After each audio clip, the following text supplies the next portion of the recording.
నిన్న Punjab outstanding cricket ఆడి strong Mumbai ఇండియన్స్ని డిఫీట్ చేశారు. దీంతో టేబుల్లో నెంబర్ 1 పొజిషన్కి వెళ్ళిపోయారు. అండ్ ఆ టాప్ 2 స్పాట్ కూడా సీల్ చేసుకున్నారు ప్లే ఆఫ్స్లో. అండ్ ఆల్సో ఇలాంటి అవకాశమే ఇవాళ ఆర్సీబీ దగ్గర ఉంది. Because they are up against Lucknow super Giants. ఈ మ్యాచ్ ఆర్సీబీ గెలిచిందా ఎల్ఎస్జీతో, they can seal that second spot. మరి జరుగుతుందా? Let's find out.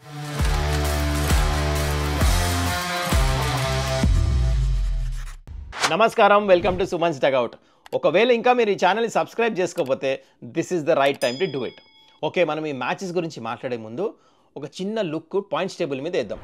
మీకు ఆల్రెడీ అవగాహన ఉండుంటుంది, ఆ టాప్ 2 స్పాట్లో ఎవరు వస్తారు అనుకున్నాము. ఒక స్పాట్ సీల్ అయిపోయింది నిన్న పంజాబ్ మ్యాచ్ గెలిచిన తర్వాత. సెట్. ఓకే, వాళ్ళకి ఇంకా వేరే మ్యాచెస్తో సంబంధం లేదు, వాళ్ళు ఒక ప్లేస్ తీసేసుకున్నారు పంజాబ్. ఈ రెండో టీం ఎవరు రావచ్చు అంటే గుజరాత్ టైటన్స్ అన్న, ఆర్సీబీ అన్న. గుజరాత్ టైటన్స్ ఇంకో మ్యాచ్ లేదు, కానీ ఒకవేళ ఇవాళ ఆడబోయే మ్యాచ్ ఆర్సీబీ ఓడిపోతే అప్పుడు గుజరాత్ ఆ సెకండ్ స్పాట్ తీసుకుంటారు. ఇవాళ ఆర్సీబీ గెలిస్తే ఆర్సీబీ ఆ స్పాట్ తీసుకుంటారు. సింపుల్, అంతే. అండర్స్టాండ్ అయిపోయింది కదా. That's it about the points table. ఇప్పుడు మనం ఇవాళ జరగబోయే మ్యాచెస్ గురించి మాట్లాడదాం. చలో, let's get into it. Stats and facts brought you by Spuda.ai. So ఈ all important match Lucknow super giants home గ్రౌండ్లో ఆడబోతున్నారు, ఎకానా స్టేడియం. ఆల్రెడీ ఆర్సీబీ ఇదే గ్రౌండ్లో లాస్ట్ మ్యాచ్ ఆడారు against sunrisers Hyderabad. Match ఓడిపోయినా at least they have the experience of this pitch and ground. అంటే ఎట్లా ఆడుతుంది కండిషన్స్ మీద ఆల్రెడీ ఎక్స్పీరియన్స్ వచ్చేసింది. అయితే ఇక్కడ యావరేజ్ స్కోర్ వచ్చేసి 187. అండ్ ఇప్పుడు దాకా 7 మ్యాచెస్ ఆడితే సెకండ్ బ్యాటింగ్ టీం 5 మ్యాచెస్ గెలిచారు. సో టాస్ గెలిస్తే సెకండ్ బ్యాటింగ్ చేస్తే బెటర్, ఎందుకు స్లైట్లీ డ్యూ కూడా వస్తుంది ఇక్కడ. So that's about the venue. అయితే ఇప్పుడు మనం ఇంజురీస్ గురించి అప్డేట్ ఇవ్వాలంటే ఫస్ట్ ఎల్ఎస్జీ నుంచి Aiden Markram has flown back WTC గురించి. So he is not available. South Africa players వెళ్ళిపోయారు. So that will be very very big miss ఎల్ఎస్జీకి, ఎందుకంటే టాప్ 3 బ్యాటర్సే వాళ్ళకి రన్స్ కొడుతుంది. అండ్ ఇంకోవైపు టిమ్ డేవిడ్ ఇంకా అన్సర్టనిటీ ఉంది. లాస్ట్ మ్యాచ్ హ్యామ్స్ట్రింగ్ ఇంజురీ అయిన తర్వాత ఇంకా ఏం ఇన్ఫర్మేషన్ లేదు. Looks like he might miss అనిపిస్తుంది నాకు పర్సనలీ. ఏం అప్డేట్ లేదు, కానీ హ్యామ్స్ట్రింగ్ ఇంజురీ అంత జల్దీ హీల్ అవ్వదు. ఇట్ టేక్స్ వీక్స్, డేస్లో అవ్వదు అది. అందుకని ఇట్ లుక్స్ లైక్, ఎందుకంటే నడుస్తానికే ప్రాబ్లం అయింది, పరిగెట్టలేపాడు. మరి అలాంటి ఇంజురీ అంత త్వరగా హీల్ అవ్వదు. So it will take more time అని చెప్పేసి అనిపిస్తుంది. కాకపోతే he was seen in the ground. Tim David ప్రాక్టీస్కి వచ్చాడు, చేయలే, కానీ ఆ ఫోటోగ్రాఫ్స్లో కనిపించాడు అనమాట, అక్కడ గ్రౌండ్లోనే ఉన్నాడు. సో చూద్దాం, ఇంకా టైం పడుతుంది అనిపిస్తుంది. ఇఫ్ నాట్ చాలా పెద్ద మిస్ ఇది, ఎందుకంటే ఆర్సీబీకి టిమ్ డేవిడ్ ఇట్లా ఫినిష్ చేస్తున్నాడు కదా, is a very very important player. Hard to replace him Tim David మాత్రం. కానీ ఇంకోవైపు గుడ్ న్యూస్ కూడా ఉంది, ఏంటంటే Hazlewood is back. Already camp join అయిపోయాడు. Yorkers back of the length practice చేస్తున్నాడు. ఆల్రెడీ వీడియోస్ కూడా రిలీజ్ చేశారు ఆర్సీబీ. దినేష్ కార్తిక్ మాటల్లో కూడా విన్నాం మనం. So good news for RCB, Hazlewood is back. Okay, anyways playing 12 of both the టీమ్స్ది మనం చూస్తున్నాము. And first let's talk about RCB. RCB out standing ఫామ్లో ఉన్నారు, ఎస్పెషల్లీ విరాట్ కోహ్లీ ఫామ్లో ఉన్నాడు. అండ్ దాని తర్వాత last match even Phil Salt 1 month తర్వాత ఆడిన తర్వాత కూడా సూపర్ ఫామ్ చూపించాడు, అద్భుతంగా బ్యాటింగ్ చేశాడు. These both are positives for RCB without a doubt. And దాని తర్వాత మయాంక్ అగర్వాల్ కొంచెం అవుట్ ఆఫ్ టచ్ అనిపించండి, చాలా రోజుల తర్వాత మ్యాచ్ ఆడుతుంటారు, రిప్లేస్మెంట్ ప్లేయర్ కింద వచ్చాడు. ఈ మ్యాచ్ కూడా తనే ఆడతాడు అనిపిస్తుంది నాకు. తన బ్యాట్ నుంచి కూడా రన్స్ వస్తే బాగుంటుంది. కానీ నాకు నచ్చింది ఏంటంటే తన ఇంటెంట్ బాగుంది. అంటే డిఫెన్స్ ఆడట్లే, he was not back down అవ్వట్లే, he was trying to play shots. Good mind set to have. Next Rajat Patidar, తనకు కూడా ఇంజురీ మళ్ళీ వెనక్కి వచ్చాడు, ఫీల్డింగ్ చేయలే లాస్ట్ మ్యాచ్. సో ఈ మ్యాచ్ ఫీల్డింగ్ చేస్తాడా లేదా చూద్దాం. క్యాప్టెన్సీ చేస్తే చాలా బాగుంటుంది. Rajat Patidar is completely different level captain. మరి ఇంతవరకు హీల్ అయిందా, మరి ఫింగర్ ఇంజురీ ఎట్లుందో తెలియదు మనకి. మొత్తానికి బ్యాటింగ్లో కూడా రన్స్ కొడితే బాగుంటుంది, ఎందుకంటే అవతల పక్క దిగ్వేష్ రాతి ఉన్నాడు. తనల్ని కొట్టాలంటే Rajat Patidar plays a very important role. And Livingstone, Tim Seifert ఎవరిలో ఆడతాడంటే నాకు టిమ్ సైఫర్డ్ ఆడతాడేమో అనిపిస్తుంది ప్లేయింగ్ లెవెల్. చూద్దాం, రిప్లేస్మెంట్ ప్లేయర్ కింద వచ్చాడు. అండ్ దాని తర్వాత జితేష్ శర్మ, రొమారియో షెపర్డ్, మనకు తెలుసు మంచి ఫామ్లో ఉన్న ప్లేయర్స్. రొమారియో షెపర్డ్ ఆల్రెడీ ఒక మ్యాచ్ గెలిపించాడు. Otherwise things looks sorted. Krunal Pandya కూడా లెఫ్ట్ హ్యాండర్, ఎక్కడైనా బ్యాటింగ్ ఆర్డర్లో వస్తాడు, బౌలింగ్ కూడా చాలా మంచిగా చేశాడు. కానీ ప్లస్ పాయింట్ ఆర్సీబీది ఏంటంటే ఇప్పుడు ఈ స్క్వాడ్లో హేజల్వుడ్ వెనక్కి వచ్చిన తర్వాత they are looking very strong, very very strong. Bhuvi, Hazlewood death ఓవర్స్లో యార్కర్స్ మంచిగా వేస్తారు, న్యూ బాల్తో వికెట్స్ కూడా తీస్తారు వీళ్ళిద్దరు, కాబట్టి plus point. And already Suyash Sharma ఉన్నాడు. ఎస్, దే లాస్ట్ ఓవర్స్లో డెత్ ఓవర్స్లో వేస్తా అనుకున్నాడు, స్లోవర్ వన్స్ వేస్తాడు ఇనీషియలీ. ఎందుకంటే చూడండి, ఈ బౌలింగ్ అటాక్ చాలా ముఖ్యం. టాప్ 3లో ఒక బ్యాటర్ ఆల్రెడీ లేడు, మాక్రమ్. సో పూరన్ ఉన్నాడు, అవతల పక్క మార్చ్. వీళ్ళిద్దరిని అవుట్ చేయాలంటే హేజల్వుడ్, భూవీ సూపర్ కాంటెస్ట్ ఇది. వీళ్ళిద్దరి బ్యాక్ ఆఫ్ ద లెంత్ వేసి బాల్ని స్వింగ్ చేసి భూవీ మంచి గేమ్ ప్లాన్స్ యూజ్ చేస్తే వాళ్ళిద్దరిని అవుట్ చేస్తే గాన్. కింద బ్యాటింగ్ ఫామ్ లేదు ఎల్ఎస్జీకి. సో ఇదే స్ట్రాటజీస్ యూజ్ చేస్తారు అనిపిస్తుంది నాకు. అక్కడ మిస్ అయిన షుయాష్ ఉన్నాడు మళ్ళీ వచ్చి మిచెల్ మార్ష్ని అవుట్ చేస్తాడు. గూగ్లీస్ ఫాస్ట్గా వేస్తాడు కాబట్టి లెగ్ స్పిన్నర్స్ రిస్ట్ స్పిన్నర్స్ని మిచెల్ మార్ష్ అంత మంచిగా ఆడాడు. వీక్ పాయింట్ ఉందన్నమాట. అండ్ నిక్లెస్ పురన్కి మాత్రం స్పిన్నర్స్ వేపియొద్దు, ఫాస్ట్ బౌలర్స్నే వేపియాలి. ఇది మిస్టేక్ చాలా టీమ్స్ చేశారు. ఐఎమ్ ష్యూర్ అది రజత్ పతిదార్ అయినా జితేష్ శర్మ అయినా they will keep it in mind and ఆ స్ట్రాటజీస్ యూజ్ చేశారు. ఫాస్ట్ బౌలర్సే maybe outside the off stump వచ్చి యార్కర్ స్టంప్స్ మీద వేస్తే నిక్లెస్ పురన్ అవుట్ అయ్యే ఛాన్స్ ఉంటుంది. చాలా టీమ్స్ ఎక్స్పోజ్ చేశారు తను ఇట్లా. అప్పటి నుంచే తన ఫామ్ కూడా డిప్ అయింది ఐపీఎల్లో. Anyways that's about the game plan. RCB అయితే యూజ్ చేస్తారు. అండ్ ఇక్కడ ఎల్ఎస్జీ వైపు వస్తే వీళ్ళ వెపన్ ఏంటంటే దిగ్వేష్ వర్సెస్ విరాట్ కోహ్లీ, దిగ్వేష్ వర్సెస్ మన జితేష్ శర్మ, దిగ్వేష్ వర్సెస్ ఇక్కడ క్యాప్టెన్. వీళ్ళందరి మధ్యలో చాలా రజత్ పతిదార్, వీళ్ళందరి మధ్యలో చాలా మంచి కాంటెస్ట్ నడవబోతుంది. తను వేసే 4 overs. అదర్వైజ్ బౌలింగ్ కొంచెం వీక్ ఉంది వీళ్ళది. Except Avesh Khan I don't see మంచి బౌలింగ్.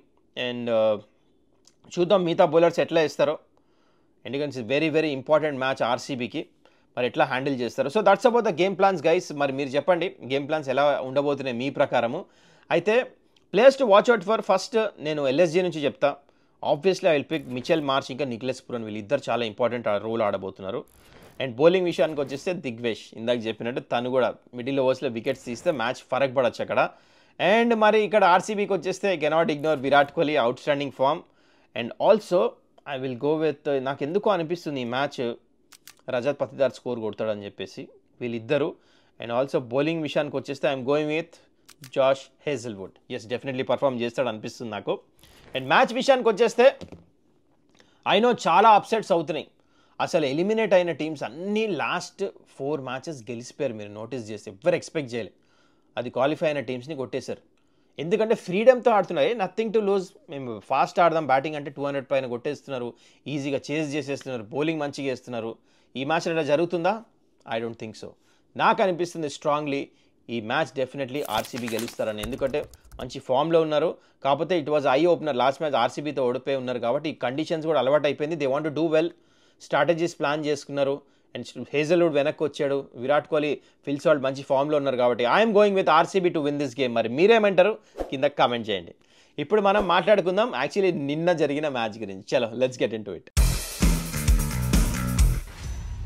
నిన్న పంజాబ్ అవుట్ స్టాండింగ్ క్రికెట్ ఆడారు. ఇన్ఫ్యాక్ట్ వాళ్ళ గేమ్ ఆడారు అంటే ఇప్పుడు దాకా one of the best matches ఆడారు మొత్తం ఐపీఎల్లో పంజాబ్. అందుకని స్ట్రాంగ్ ముంబై ఇండియన్స్ డిఫీట్ చేశారు. ఇంకోటి వీళ్ళ ఫేవర్ గేమ్ వర్క్ చేసిందంటే వీళ్ళు ఒకటే వెన్యూలో 3 మ్యాచ్లు ఆడారు జైపూర్లో. అది వీళ్ళ కన్సిక్యూటివ్ ఆడారు ట్రావెల్ చేయకుండా. ఈ కండిషన్స్ అర్థమైపోయింది. స్ట్రాటజీస్ మంచిగా ప్లాన్ చేశారు అగైన్స్ ముంబై. వర్కౌట్ అయింది. ఎనీవేస్ టాస్ గెలిచారు. సెకండ్ బ్యాటింగ్ చేస్తామన్నారు. Right decision. ముంబై ఫస్ట్ బ్యాటింగ్కి వచ్చారు. సూర్యకుమార్ మంచి పర్ఫార్మెన్స్ చేశారు. లాస్ట్లో వచ్చి నమందిర్ రన్స్ కొట్టాడు. Apart from that you didn't see lot of runs. కొంచెం ప్రెషర్లో ఆడినట్టు అనిపించింది ముంబై. ఇంకా ఫ్రీడమ్తో ఆడాల్సింది. కానీ పంజాబ్ భలే ప్లాన్ చేశారు ఈ పిచ్ మీద. ఏం చేశారు తెలుసా? ఫాస్ట్ బౌలర్స్ వైశాఖ్ విజయ్ కుమార్ని టీంలో తీసుకొచ్చారు. కైల్ జేమిసన్ టీంలో తీసుకొచ్చారు. చాహల్ ఇంజురీ ఆడలేదు. యాక్చువల్లీ బౌలింగ్ వీక్ అనుకున్నా కానీ వీళ్ళు స్ట్రాటజీస్ సూపర్ యూజ్ చేశారు. ఏం చేశారంటే అవుట్ సైడ్ ఆఫ్ స్టంప్ వేశారు కొడుతున్నప్పుడు. లైన్ స్లోవర్ వన్స్ ఎక్కి యూజ్ చేశారు. లాంగ్ బౌండరీస్ యూజ్ చేశారు. పాజీ హర్షదీప్ సింగ్ వచ్చి స్లోవర్ బౌన్సర్స్ వేసాడు. అట్లా వికెట్లు తీశాడు. సో చాలా మంచి ప్లానింగ్. అంటే కొడుతున్నప్పుడు అవుట్ సైడ్ ఆఫ్ స్టంప్ వేసేస్తున్నారు. యార్కర్స్ ఎక్కువ వేయలే. ముంబై యార్కర్స్ వేసి రన్స్ ఇచ్చేశారు. కానీ వీళ్ళు వేయలే. అవుట్ సైడ్ ఆఫ్ స్టంప్ వేశారు లైన్ చేంజ్ చేసి. అది వర్కౌట్ అయింది. మరి దీని గురించి మీరేమంటారు కింద కమెంట్ చేయండి ఒకవేళ మ్యాచ్ చూస్తుంటే. ఎనీవేస్ మొత్తం రిస్ట్రిక్ట్ చేశారు 184. నేను యాక్చువల్లీ అనుకున్న 184 సరిపోతుందేమో. ముంబై ఇండియన్స్ బూమ్రా అంత మంచి బౌలింగ్ అటాక్ ఉందని. అసలు వచ్చారు బ్యాటింగ్కి ప్రియాంశ్ ఆర్య, ప్రభ్సిమ్రన్ సింగ్ 2 బౌండరీలు ఇట్లా కొట్టి ఇన్ఫ్యాక్ట్ ఒకటే బౌండరీ ఒక 6 కొట్టి అవుట్ అయిపోయాడు 13 మీద. కానీ ప్రియాంశ్ ఆర్య క్లాస్ చూపించాడు. He is a future prospect for sure. One of the best find బ్యాటర్స్లో యంగ్స్టర్. ఫస్ట్ సీజన్ ఆడుతూ ఏం బ్యాటింగ్ చేశాడు. అది బూమ్రా వేసినా, బోల్ట్ వేసినా, దీపక్ చార్ వేసినా, శాంట్నర్ వేసినా, ఎవరు వేసినా అంటే విత్ ఈజ్ బౌండరీలు కొట్టేశాడు. 62 కొట్టాడు 35 balls 177. అండ్ అసలైన హీరో ఏంటంటే జాష్ ఇంగ్లీష్. వాహ్ ఏం బ్యాటింగ్ చేశాడబ్బా. బ్యాటింగ్లో ప్రమోషన్ ఇచ్చారు. ఎందుకంటే పవర్ ప్లేలో వికెట్ పడితే వీళ్ళ స్ట్రాటజీ ఏంటంటే ఇంగ్లీష్ని పంపిస్తారు. పవర్ ప్లే తర్వాత శ్రేయస్ అయ్యర్ వస్తాడు. పవర్ ప్లే జస్ట్ ఆ 4th 5th ఓవర్లో వికెట్ పడతాం వల్ల ఇంగ్లీష్ వచ్చి స్టార్ట్ చేశాడు. కొడతాం అర్థం అవ్వలే. ఎట్లా బ్యాటింగ్ చేశారంటే ఫస్ట్ 10 overs 12-13 ఓవర్స్లోనే బూమ్రాని 3 ఓవర్లు వేయించాల్సి వచ్చింది హార్దిక్ పాండ్యాకి. వికెట్లు కావాలి, రన్స్ వెళ్ళిపోతున్నాయి, కొట్టేస్తున్నాడు ఇంగ్లీష్. కుదరలే. బూమ్రాని కూడా కొట్టేశారు ఆఖరికి. అక్కడే మ్యాచ్ ఖతం అయిపోయింది, కన్విన్సింగ్గా గెలిచిపోయారు. ఇంగ్లీష్ అవుట్ అయిన తర్వాత కూడా శ్రేయస్ అయ్యర్ వచ్చి 26 of 16 balls మ్యాచ్ ఫినిష్ చేసి పడేశాడు. మంచి బ్యూటిఫుల్ సిక్సర్ కొట్టి అయిపోయింది. Nehal Wazir also came unbeaten. మొత్తానికి చూడండి 18.3 ఓవర్స్లోనే చేజ్ చేశారు స్ట్రాంగ్ ముంబై ఇండియన్స్తో.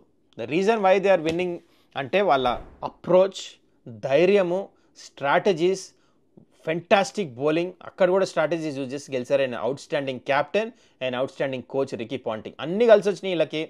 అందుకని ఇంత మంచిగా ఆడారు. They are thoroughly deserving. కన్విన్సింగ్గా కొట్టేశారు ముంబైని. ఎక్కడ అసలు బ్యాటింగ్ చేస్తున్నప్పుడు వీళ్ళు మ్యాచ్ ఓడిపోతారు అనపడలేదు. ముంబై అసలు గేమ్లోనే లేదు, ఈజీగా గెలిచిపోయారు. మరి దీని గురించి మీరు ఏమంటారు కింద కమెంట్ అయితే చేయండి. So that's it guys, I hope you enjoyed this video. 2 మ్యాచ్లు మనం కవర్ చేసాము. మరి చెప్పండి ఇవాళ మ్యాచ్ ఎవరు గెలవబోతున్నారు కింద కమెంట్ అయితే చేయండి. ఆర్సీబీ గెలిచి క్వాలిఫై అవుతారు ఆ టాప్ 2లో. అండ్ ఆల్సో మీరు ఈ ఛానల్ని ఇంకా సబ్స్క్రైబ్ చేసుకోకపోతే please do that, it will help me grow my channel. And that's it for today guys. మళ్ళీ మనం నెక్స్ట్ వీడియోలో కలుద్దాం. Till then take care, bye.